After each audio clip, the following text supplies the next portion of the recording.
Gutter generation कहने वाली खुद गटर में डूबी हुई है, तो क्या ये खुद अपने अंदर झांक कर देख पा रही हैं कि इन्होंने कितने गटर में छलांगे लगाई हैं और कितने गटरों में नहाई धोई हैं? वो सब गटर भूल गई हैं। ये जंजी है जिसने तुम्हें चढ़ाया है, जंजी है जिसने तुम्हें हीरोइन बनाया है। पैदा हीरोइन नहीं हुई थी तुम, 2-4 फिल्मों में मटक चटक के और तुमने वो कर लिया, एक्टिंग कर ली। कह रही हो कि उल्टी आती है, उल्टी तो तुम्हें देखकर भी आती है बहुत सारे लोगों को। महामानव से, अपने गुरुजी से सबक नहीं ले रही हैं? उनसे क्या उनको प्रेरणा नहीं मिल रही है कि जब वो बदल सकते हैं, जब वो अपनी भाषा बदल सकते हैं, वो अपने मित्रों से फ्रेंड पे आ गए। 56 इंच का सीना जब 6 इंच का हो गया, जब वो संसद के पिछले दरवाजे से भागने को मजबूर जेनजी ने कर दिया। जेनजी आंदोलन एक सफल आंदोलन खत्म हो गया है और खत्म होने के बाद जो आज की जो जनरेशन है, जो जेनजी है, वो इसको अपनी बहुत बड़ी जीत बता रही है। लेकिन इसी पर भाजपा की एक सांसद हैं जो मंडी से, हिमाचल की मंडी से हैं और फिल्म स्टार हैं, कंगना रनावत, उन्होंने तंज कसा है और उनका ये साफ कहना है कि ये जो जनरेशन है, जो जेनजी जनरेशन है, वो गटर जनरेशन है। कैसे देखती हैं मैम? देखिए, गटर जनरेशन कहने वाली खुद गटर में डूबी हुई है। क्यों?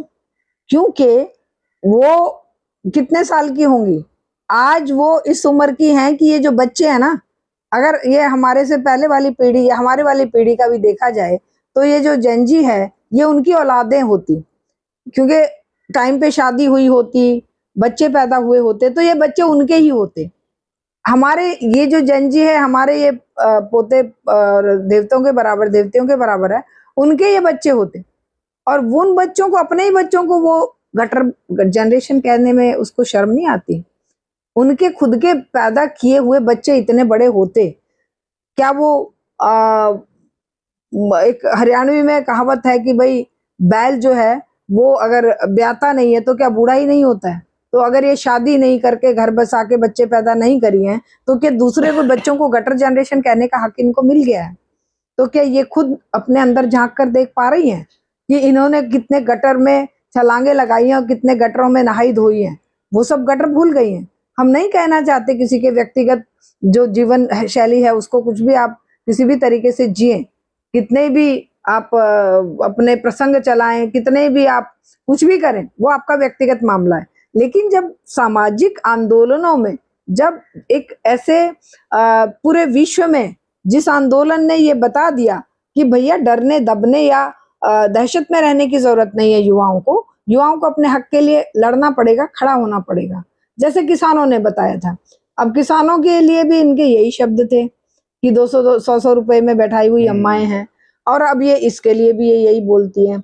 तो इनकी बुद्धि पर तरस आता है। एक महिला होने के नाते हमें शर्म भी आती है।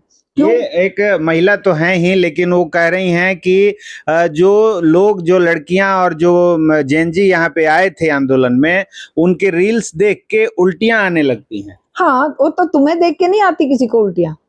तुम जिस तरीके से बदतमीजियां करती हो, तुम्हारी तो कोई पिक्चर भी देखना पसंद नहीं करेगा। ये जेनजी है जिसने तुम्हें चढ़ाया है, जेनजी है जिसने तुम्हें हीरोइन बनाया है। पैदा हीरोइन नहीं हुई थी तुम, 2-4 फिल्मों में मटक चटक के और तुमने वो कर लिया, एक्टिंग कर ली। ठीक है, तुमने अच्छी एक्टिंग भी करी है, ऐसी बात नहीं है, अच्छी कलाकार तुम थी, लेकिन अब नहीं हो। अब तुम उस कलाकारी को नकारात्मक तरीके से इस्तेमाल कर रही हो, और तुमने ये सोच लिया कि तुम्हारी सुंदरता को या तुम्हारी बकवास को, गंदगी, मानसिक गंदगी जो तुम्हारे पास भरी हुई है, उसको लेकर लोग जो है सुन लेंगे, तुम्हें नहीं सुनेंगे। तुम जो इस पूरी युवा पीढ़ी के ऊपर गटर का धब्बा लगा रही हो, वो तुम्हें ही गटर में धकेल देगी युवा पीढ़ी। तुम्हारी फिल्में या कोई भी, दुख की बात यह है कि जिस युवा पीढ़ी के दम पर क्रिकेट प्लेयर्स या हीरो हीरोइंस आगे बढ़ते हैं, जिनकी माँ बाप की जेबें खाली करवा के बच्चे चाहे चोरी से पैसे लेके पिक्चरें देखते हैं या कैसे भी मैच देखने जाते हैं या अपना बहुमूल्य टाइम इनके ऊपर लगाते हैं, वही बच्चों को गटर जनरेशन कह रहे हैं। वही हीरो हीरोइन या क्रिकेट प्लेयर बच्चों के साथ नहीं खड़े हुए। इनमें संस्कार नहीं है, ये अच्छी गृहिणी नहीं बन सकती। तुम बच्चों का साथ नहीं दे सकते, तुम बन गई हो अच्छी गृहिणी, तुमने घर बसा लिया है। तुमने तो अपने बाप की मानी नहीं, घर वालों की मानी नहीं, वहां से भाग आई, भाग कर तुमने बॉम्बे में अपना कैरियर बनाने की कोशिश करी। वो कितना बना कितना नहीं पता नहीं, लेकिन जब वो बिखरा तो फिर तुम राजनीति में आकर उल्टे सीधे बयान देकर खुद को जमाने की कोशिश कर रही हो। तो शर्म करनी चाहिए आपको, इस बात को याद रखना चाहिए कि तुम एक महिला हो और बेटियों के लिए ऐसा बोलने से पहले अपने गिरेबान में झांककर देख लेना चाहिए कि तुम भी एक बेटी हो, तुम भी एक महिला हो। महिलाओं को तो वैसे ही समाज में जीना और सही तरीके से अपने आप को कैरी करना मुश्किल है, और तुम उनको खुलेआम इस तरह की गंदगी उनके ऊपर डाल रही हो कि तुम कह रही हो कि उल्टी आती है। उल्टी तो तुम्हें देखकर भी आती है बहुत सारे लोगों को। तुमने तुम्हारा नाम तो एक तरह से तुम्हारा नाम परिवार वो हो गया, पर्यायवाची हो गया गंदगी का। जिस तरह से जैन जी ने यहाँ पे अपनी ताकत दिखाई इस आंदोलन में, और इतनी बड़ी संख्या में वहां आए कि उस ताकत को देखने के बाद जो देश दुनिया के सबसे ताकतवर प्रधानमंत्री अपने आप को कहते हैं मोदी जी, वो फ्रेंड से मित्रों से फ्रेंड्स पे आ गए और अब वो सेल्फी बनाने लगे, रील बनाने लगे। क्या कंगना रनौत इन जैन जी की ताकत को नहीं समझ पाई?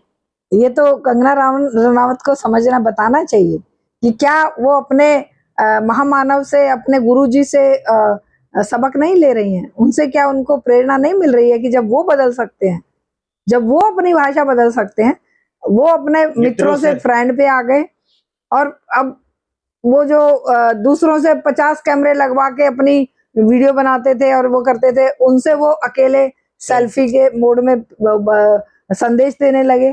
तो भयकाई तो वातावरण है ना, भयभीति तो है ना कि रात के 12 बजे उनको अकेले में जाकर ये करना पड़ा। तो ये कंगना रनौत को भी सीखना चाहिए अपने गुरुजी से, जानना चाहिए कि वो 56 इंच का सीना जब 6 इंच का हो गया, जब वो संसद के पिछले दरवाजे से भागने को मजबूर जैन जी ने कर दिए। कोई बहुत अच्छी बात नहीं है ये कि किसी को भागना पड़े, प्रधानमंत्री को, या संसद के दरवाजे बंद करने पड़े। ये बहुत ही मतलब एक देश के ऊपर एक कलंक है। लेकिन ये कलंक किसने दिया? जैन जी ने नहीं दिया। वो बेचारे प्यार से आराम से जले जा रहे थे। हम कह रहे हैं गालियां भी दे रहे थे, सुन लो, गुस्सा नहीं सुनोगे अपने बच्चों का? हमें बच्चे कई बार डांटते नहीं है, मम्मी पापा को भी बच्चे डांटते हैं, दादा दादी को भी डांटते हैं। वो कहते हैं तुम्हें कुछ नहीं पता। अरे तुम सुन लो ना, प्रधानमंत्री जी तुमने सुन लिया होता, धर्मेंद्र प्रधान तुमने सुन लिया होता कि तुम्हें कुछ नहीं पता है, बच्चे बहुत सफर कर रहे हैं, परेशान है, तुम तो एसी कमरों में बैठे रहते हो, तुम्हारी औलादें तो फॉरेन में पढ़ रही हैं, प्रधान जैसे लोगों की औलादें। और ये जो अपने मोदी जी हैं, ये तो हर दूसरे दिन झोला उठा के अपने सैकड़ों लोगों को लेके फॉरेन की ट्रिप करते हैं जनता के पैसे पे।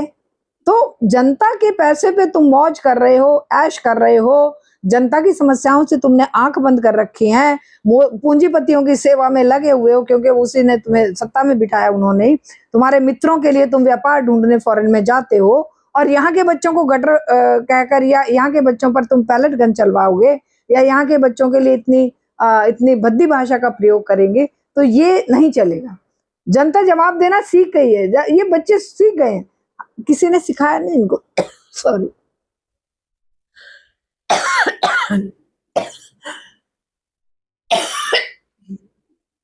ये खुद सीखे।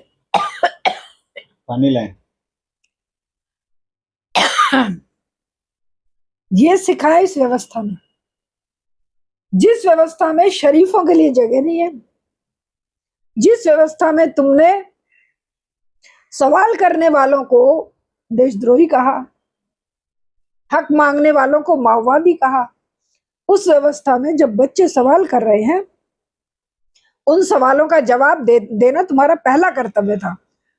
किसी ने कहा है कि आप हर चीज से बच सकते हो, अपने कुकर्मों से बच सकते हो, लेकिन अपनी पीढ़ी, आने वाली पीढ़ी, अपनी औलादों की जवाबदेही आप पर भारी पड़ती है। आज इस व्यवस्था पर, मोदी जी पर, ये जनरेशन भारी पड़ रही है और पड़ेगी। क्यों? इनके भविष्य चौपट करना तुमने शुरू किया था और तुम आज उस पर लगातार लगे हुए हैं। चाहे वो पर्यावरण प्रदूषण की बात है, रोजगार खत्म करने की बात है, ये सारे तुमने ही किया है। और वो क्या समझेंगे नहीं? इतने पागल हैं क्या वो दुनियादारी नहीं देख रहे हैं?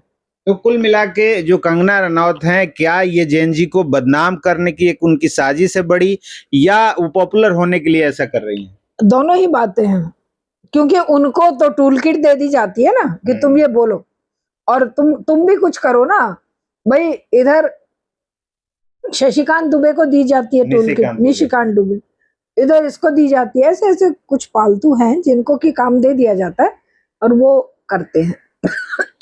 चलिए, बहुत बहुत धन्यवाद। तो इस वीडियो पर आपकी क्या प्रतिक्रिया है, कमेंट करके बताएं और देखते रहें नवजागरण।